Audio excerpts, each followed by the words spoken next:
हम आसान भाषा में समझने की कोशिश करते हैं प्रोफेसर तपेश गुप्ता जी से।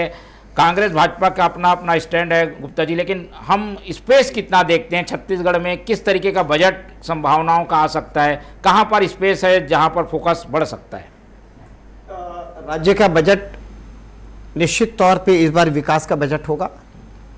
पहले समय एक संघर्ष का बजट था, जिस प्रकार से सरकार के पास आर्थिक हालात मिले थे उससे जूझते हुए कुछ मरम्मत के कार्य करने थे, विकास के कार्य को शुरुआती तौर पे लेना था हाथों में।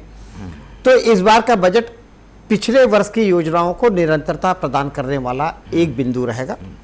दूसरा ये रहेगा कि ये विकास की ओर आगे बढ़ेंगे। अब कुछ नई योजनाएं और परिकल्पनाएं ये सरकार के पास आई है, उसको लेके करेंगे। जैसे कि आप दोनों की बातों से सुन के कह रहे हैं, कहीं न कहीं 2047 का मुद्दा आ रहा है। 2047 का मुद्दा आने का मतलब ये है लॉन्ग टर्म प्लान, दीर्घकालीन योजना बन रही है, तो उससे विकास का कार्य होगा। और उसके बाद राष्ट्रीय शिक्षा नीति 2020 की जो योजना चल रही है उसके अंतर्गत कौशल विकास, उद्यमिता विकास, उद्योग को शिक्षा के साथ जोड़ने की नीति, इन चीज़ों पर सर्वाधिक फोकस किया जाएगा। और साथ ही साथ यहाँ पे चिकित्सा के क्षेत्र में सुविधाओं के विस्तार करने, महिलाओं और बच्चों को सुविधाएं देने की योजनाओं पर विकास के कार्य के साथ साथ अब नक्सली मुक्त हो रहा है राज्य, तो वहाँ पे विकास के लिए तो आदिवासी क्षेत्र में, आपके ग्रामीण क्षेत्रों में विकास की कुछ नई योजना और परिकल्पनाएं आएंगी। रोजगार के अवसर तभी बन पाएंगे जब हम युवकों के लिए कोई कौशल विकास की योजना या कोई प्रशिक्षण संबंधी कार्य ये करें और कुछ विज्ञापन करें। तो उसकी योजनाएं सरकार की पाइपलाइन में है, कुछ विज्ञापन जारी हो सकते हैं, कुछ स्वीकृति की घोषणाएं भी इसमें हो सकती हैं।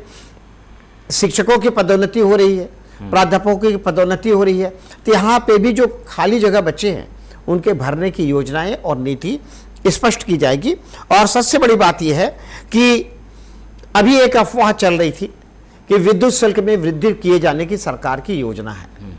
मैं नहीं मानता कि ये सरकार विद्युत शुल्क में वृद्धि करने की बात करेगी, बल्कि सौर ऊर्जा योजना जो है उसका शायद विस्तार हो, ताकि विद्युत का जितना कम कंजम्पशन नागरिक करेगा उतना अधिक विद्युत उद्योग को बेचकर कमाया जा सकता है। इस कारण इस योजना के लिए भी सरकार प्राथमिकता को ध्यान में रखकर कार्य करेगी। एक और महत्वपूर्ण पहलू कि संचार के साधनों में क्रांति लाए बिना, इलेक्ट्रॉनिक मीडिया में क्रांति लाए बिना विकास की कल्पना कठिन होगी। तो आर्टिफिशियल इंटेलिजेंस जो है उसके लिए भी सरकार की कोई योजना और नीति आएगी, ताकि थोड़े बहुत जो अपराध हो रहे हैं, कमिश्नरेट बन गया है रायपुर, तो उसमें जो चीजें छन के आ रही है उनको कहीं ना कहीं एक विधिक रूप में सही दिशा देने की कोशिश होगी।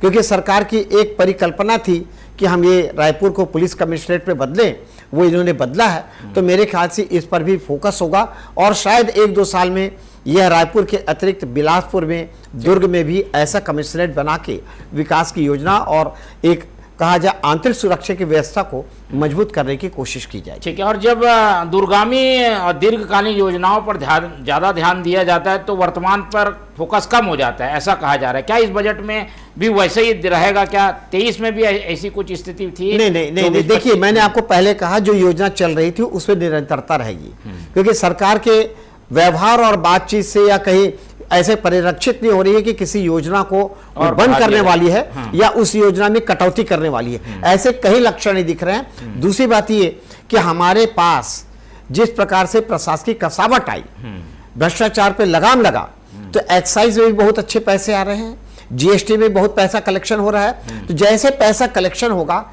तो सरकार के पास आने वाला पैसा जो है समाज कल्याणकारी योजनाओं पर ज्यादा व्यय होगा। तो मुझे विश्वास है कि ये सरकार बढ़ने वाली आय के अनुरूप ही व्यय को करेगी। फिर ये डबल इंजन की सरकार है। कोई राजनीतिक चाहे कुछ भी कहे, पर यह बात मैं जानता हूं, जब केंद्र में और राज्य में सरकार होती है तो ऊपर से भी कुछ संरक्षण मिलते हैं, उसका लाभ प्रदेश के नागरिकों को प्राप्त होता है, चाहे कोई भी प्रदेश हो। तो निश्चित तौर पे वह लाभ भी इस राज्य को प्राप्त होगा और ये बजट एक कल्याणकारी योजना के रूप में प्रस्तुत होगा।